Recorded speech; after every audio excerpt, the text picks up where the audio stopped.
بزرگ قائد فرما رہے ہیں نا، تھوڑا سا بیدار ہو گیا، سنو کہ اس خالی امامت کو لے کے کیا کروں گا؟ تاج نمرود کے پاس ہے۔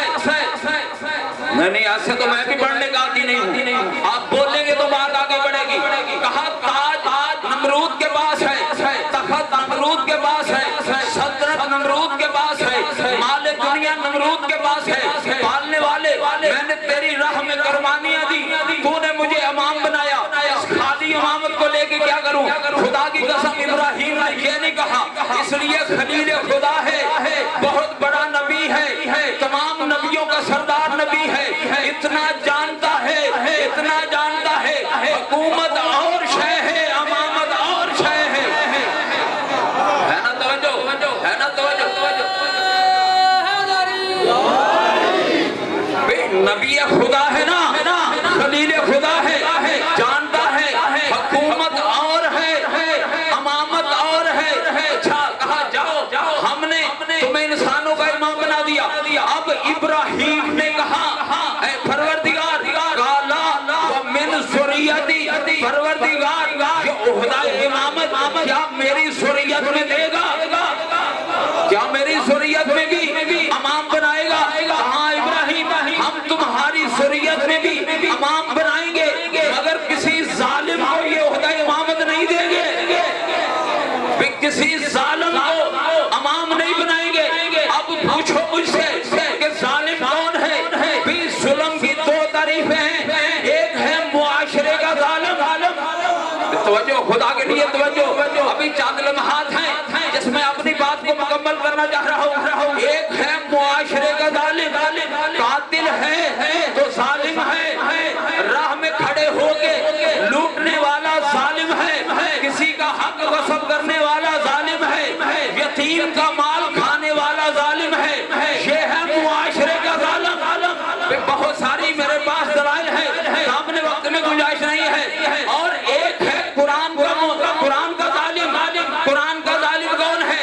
یعنی ٹوپی سر پہ پہنی جاتی ہے، یہ ہزاروں بار سنی ہوئی بات، ہزاروں بار دی گئی مثال، ٹوپی سر پہ پہنی جاتی ہے، جوتا پاؤں میں پہنا جاتا ہے، اگر اسے الٹ دو تو یہ قرآن کا ظلم ہے۔ کہا اگر اتنا بھی ظلم ہوا امامت نہیں ملے گی، اگر اتنا بھی ظلم ہوا پھر امامت نہیں ملے گی۔ اچھا پھر قرآن کی آیت پڑھتا ہوں، اس لیے مطلب قرآن کا طالب علم ہوں۔ اللہ نے کہا اے آدم، اے حوا، سکون کے ساتھ جنت میں رہو۔ جو قرآن کا ذوق رکھتے ہیں وہ تائید فرمائے، اے آدم، اے حوا، سکون کے ساتھ جنت میں رہو، لیکن یاد رکھو لا تقربا هذه الشجرة فتكونا من الظالمین۔ یہ جو پیچھے بیٹھے ہوئے ہیں وہ بھی ساتھ ہیں، کہا اے آدم و حوا جنت میں رہو، جنت کی نعمتیں کھاؤ، مگر خبردار لا تقربا، مت قریب جانا، هذه الشجرة، اس شجرے کے مجھے نہیں پتا کہ وہ کیا تھا، درخت تھا یا شجرہ تھا، یہ علیحدہ بحث ہے، لیکن اللہ نے کہا خبردار اس کے قریب مت جانا، اگر گئے فتکونا من الظالمین، تم دونوں ظالم ہو جاؤ گے۔ دیکھو نا، دیکھو اب قرآن کا ظالم سمجھانا چاہ رہا ہوں۔ اچھا اب شیطان نے بہکایا، یہ بہت بڑی بحث ہے، اس میں نہیں الجھوں گا۔ شیطان نے بہکایا، وہ کھا لیا، قریب چلے گئے۔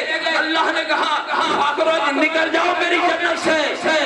پھر نکلے جنت سے، زمین پہ آئے، احساس ہوا کہ ترک اولا ہو گیا ہے۔ جب احساس ہوا ترک اولا ہو گیا ہے، خدا کے لیے میری رحمت وجہ رہی ہے، جب احساس ہوا کہ نافرمانی ہو گئی، ترک اولا ہو گیا، اب دعا کی ربنا ظلمنا انفسنا وان لم تغفر لنا ولنکونن من الخاسرین۔ پروردگار اپنی جان پہ ظلم کر لیا، وَإِن لَمْ تَغْفِرْ لَنَا، اگر تو نے معاف نہ کیا، اگر تو نے رحم نہ کیا، لَنَكُونَنَّ مِنَ الْخَاسِرِينَ، خسارہ مقدر ہو جائے گا۔ بھی آدم ہیں، معصوم نبی ہیں، بھی ترک اولا ہو گیا، کہا ظلم ہو گیا، اگر ظالم ہے تو نبی نہیں بن سکتا، ظالم ہے تو امامت نہیں مل سکتی۔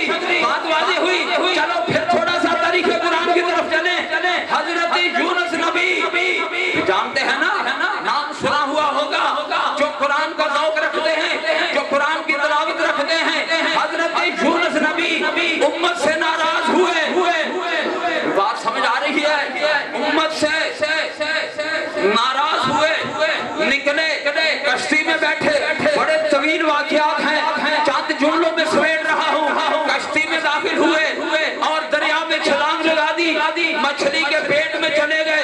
یہ ہزاروں بار سنا ہوا واقعہ، ذرا سن لے جائیں، یہاں سے استدلال دینا چاہ رہا ہوں۔ مچھلی کے پیٹ میں گئے، اب پھر قرآن بولا فلولا انہو کان من المسبحین، اگر ہمارا یہ بندہ یونس مچھلی کے پیٹ میں مجھ اللہ کی تسبیح نہ کرتا۔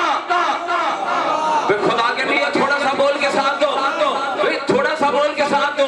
میں یکم محرم سے بول رہا ہوں، آپ بھی تھوڑا سا اس میں حصہ ڈالو۔ کہا فلولا انہو کان من المسبحین، اگر یہ ہمارا بندہ یونس مچھلی کے پیٹ میں مجھ اللہ کی تسبیح نہ کرتا، پھر کیا ہوتا؟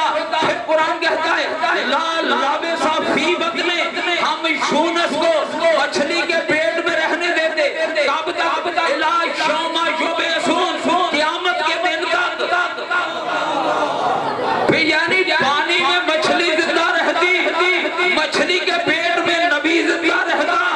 تو جو آج میرے مولا کی غیبت پہ اعتراض کرتے ہیں، جو میرے مولا کی عمر پہ اعتراض کرتے ہیں، آج کہتے ہیں کہ سمجھ میں نہیں آتی کہ اتنی دیر سے کوئی انسان اس دنیا میں زندہ رہ سکے۔ تو میں نے کہا یہ اعتراض امام پہ نہیں ہے، اللہ کی قدرت پہ ہے۔ جو خدا پانی میں مچھلی کو اور مچھلی کے پیٹ میں ایک نبی کو زندہ رکھ سکتا ہے، کیا وہ خدا فخر یونس کو زندہ نہیں رکھ سکتا؟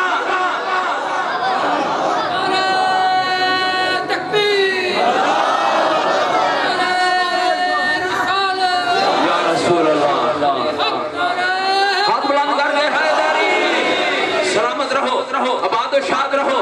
بے قرآن کے مقصد کے چاہنے والوں، اب جو خدا پانی میں مچھلی کو زندہ رکھ سکتا ہے اور مچھلی کے پیٹ میں نبی کو زندہ رکھ سکتا ہے، کیا وہ خدا ایک حجت کو پردہ غیب میں زندہ نہیں رکھ سکتا؟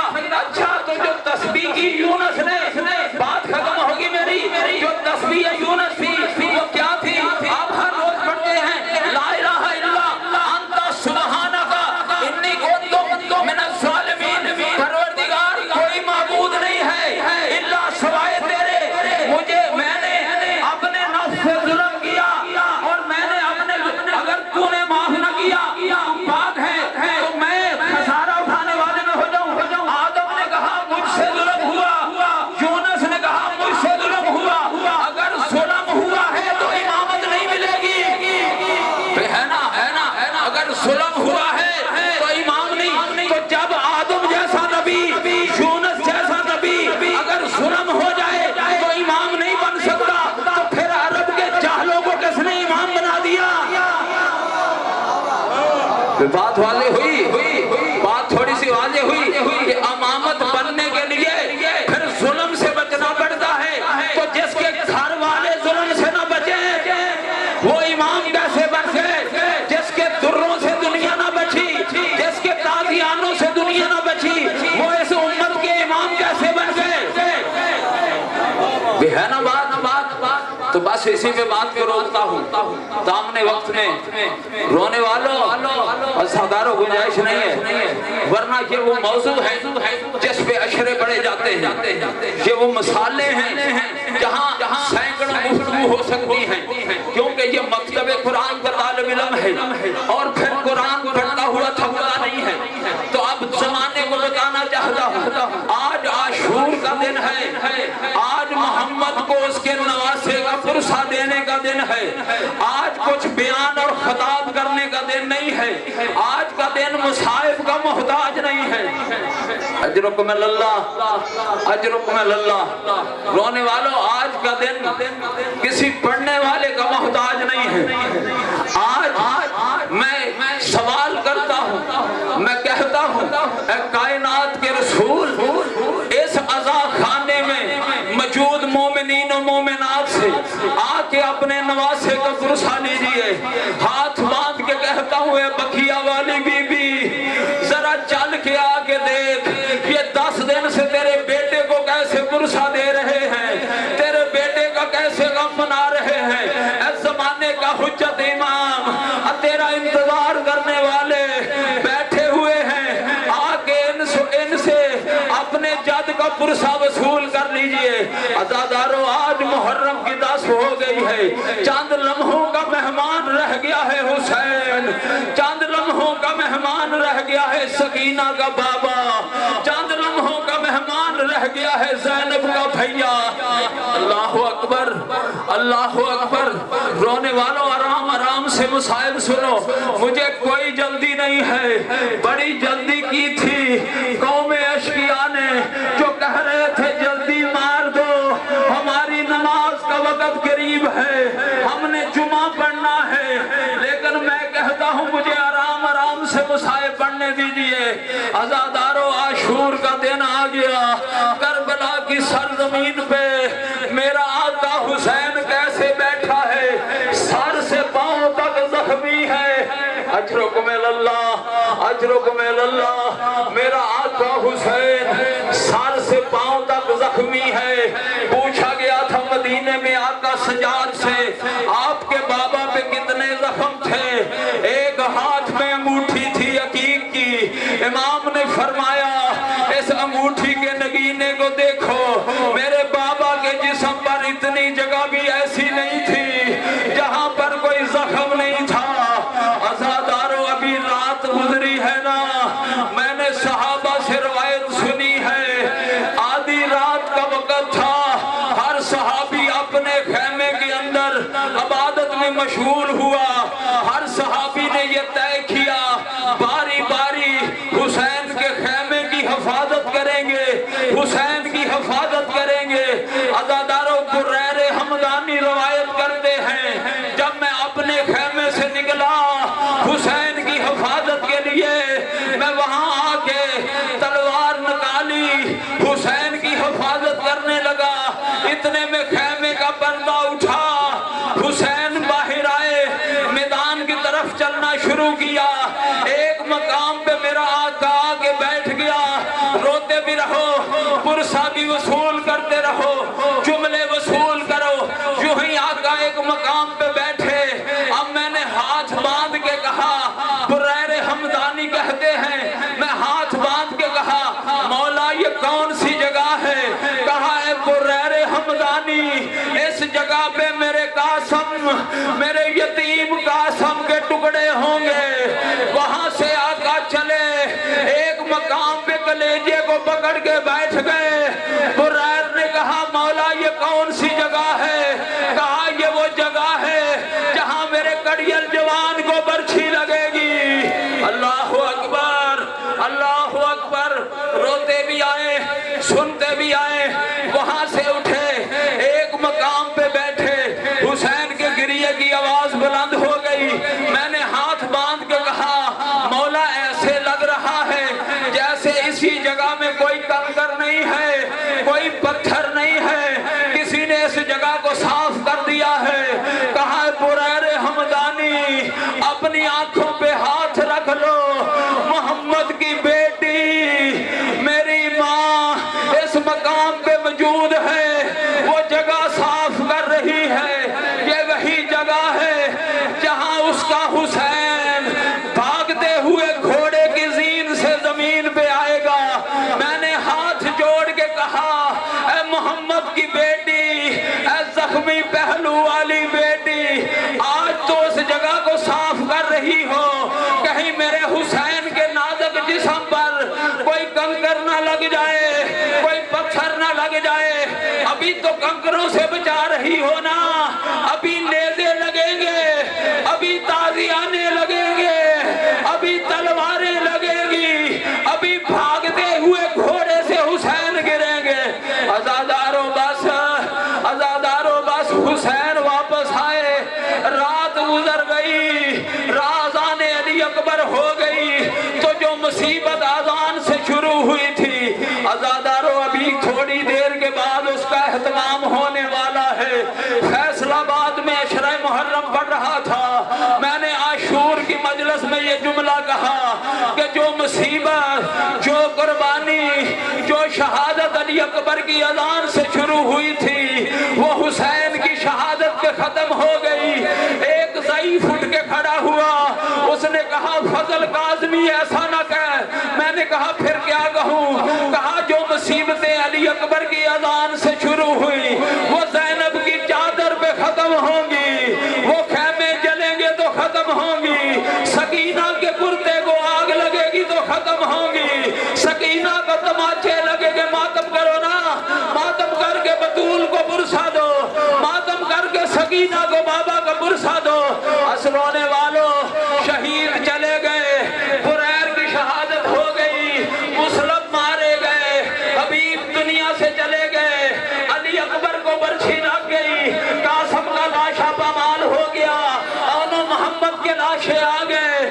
عزادارو جب علی جناب آقا مولا عباس کے بازو قلم ہو گئے، بس خالی علم آ گیا، اب کوئی نہیں رہا، اب حسین خیمے میں آئے، جب حسین خیمے میں آئے، عزادارو روایت کے جملے ہیں، چاروں طرف سے بیویوں نے گھیرا ڈالا، ہر ایک بی بی کو امام دیکھتے جاتے ہیں، سلام کہتے جاتے ہیں، بس عزادارو میں شہادت کے قریب آ گیا، رونے والوں جملہ سنو، ادھر سے ہر ایک کو سلام کہا، ادھر سے حسین نے رخصت چاہی، خیموں سے نکلنے لگے، اور کیا دیکھا، اماں فضہ سامنے آ گئی، کہا اماں فضہ جاؤ وہ فلاں خیمے میں ایک صندوق ہے، اس میں میری ماں نے ایک چولا رکھا تھا، ایک کرتا رکھا تھا، جاؤ وہ کرتا لے کے آؤ، اور اے اماں فضہ یاد رکھنا یہ کرتا زینب کے سامنے نہ لے کے آنا، بہن اپنے بھائی کا کفن نہیں دیکھ سکتی۔ عزادارو جناب فضہ گئی، وہ کرتا لیا، دامن میں چھپایا، آقا زادی کی نظر پڑی، کہا اماں فضہ یہ کیا چھپا کے لے کے جا رہی ہو؟ کہا آقا نے کوئی کام ذمہ لگایا تھا وہ کر رہی ہوں۔ کہا اے اماں فضہ تجھے میری ماں کے پہلو کا واسطہ مجھے دکھا یہ کیا ہے؟ ادھر سے فضہ نے کرتا دکھایا، دونوں ہاتھوں سے زینب نے سر کو پیٹا، کہا یہ کیوں نہیں کہتی بھیا کا کفن لے کے جا رہی ہو؟ فضہ نے کہا ارے شہزادی کیا کہہ دیا؟ کہا ہاں مدینہ کا شہر تھا، محلہ بنی ہاشم تھا، میں اپنے گھر میں موجود تھی، عزادارو میری ماں یہ کرتا بھی سی رہی تھی، گریہ بھی کر رہی تھی، میں نے ہاتھ باندھ کے کہا اے اللہ کے رسول کی بیٹی یہ کرتا سی رہی ہو، رو کیوں رہی ہو؟ کہا یہی وہ چولا ہوگا جب شمر کا خنجر حسین کے گلے پہ ہوگا، یہی چولا حسین کے جسم پہ ہوگا۔ عزادارو ماتم کرتے ہوئے جملہ وصول کرو، بس حسین چلے، بیویوں نے رخصت آخر دے دی، میدان میں آئے، 3 حملے کیے، آسمان سے آواز آئی، عزادارو آسمان سے آواز آئی، یا ایتھا النفس المطمئنہ ارجع الی ربک راضیۃ مرضیہ، اے اطمینان رکھنے والے نفس اپنے رب کی طرف پلٹا۔ بس عزادارو حسین نے تلوار نیام میں رکھی، چاروں طرف سے حملے ہوئے، کوئی تیر مارتا تھا، کوئی تلوار مارتا تھا، کوئی نیزہ پھینکتا تھا، ایک ظالم نے تیر مارا، حسین کی پیشانی پہ لگا، حسین زین پہ ڈگمگانے لگے، حسین زین سے زمین پہ آئے۔ عزادارو زینب خیمے پہ کھڑی دیکھ رہی تھی، جب گھوڑے کی خالی زین بہنوں نے دیکھی، کہا بیٹا سید سجاد ذرا باہر نکل کے دیکھو، گھوڑے کی زین میں میرا بھیا نہیں ہے۔ ماتم حسین، ماتم حسین، ماتم حسین۔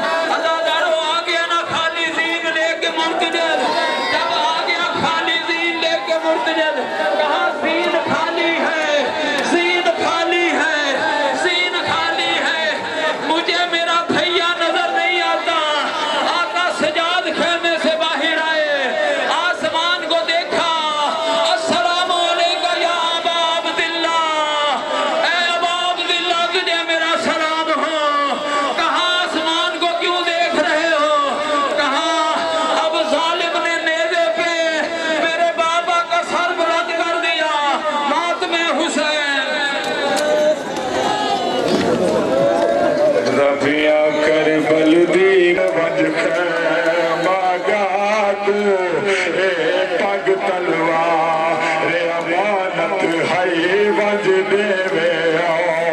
دی ماں کو تے انہیں نہیں دسنا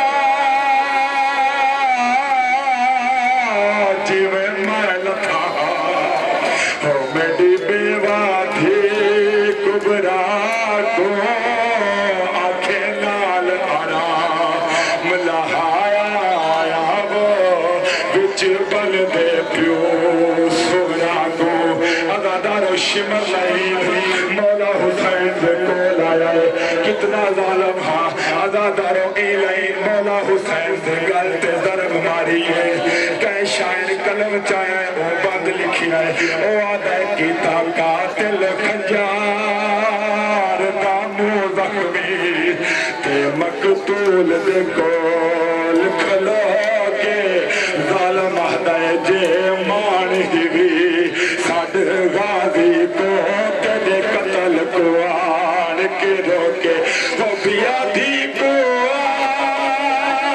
آنکھ نہ دخل دے وہ تیرے قتل دے وچ رو رو کے وہ میں لٹنے نے پر کے تیریا بھینا دے وہ تیرے قتل تو فارغ ہو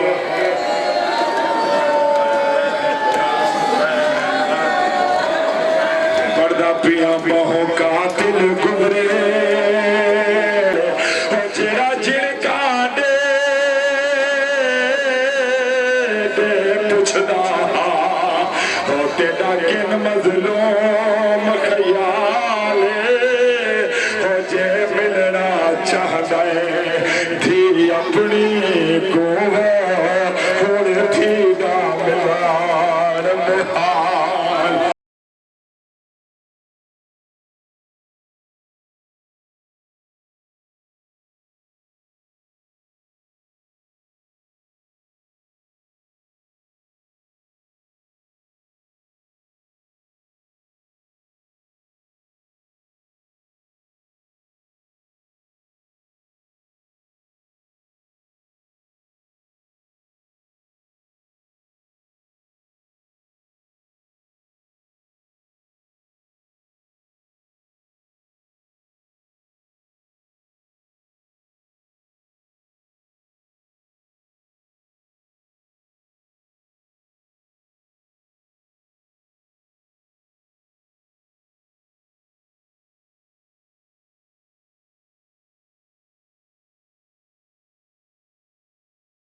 یا حسین یا حسین یا حسین یا حسین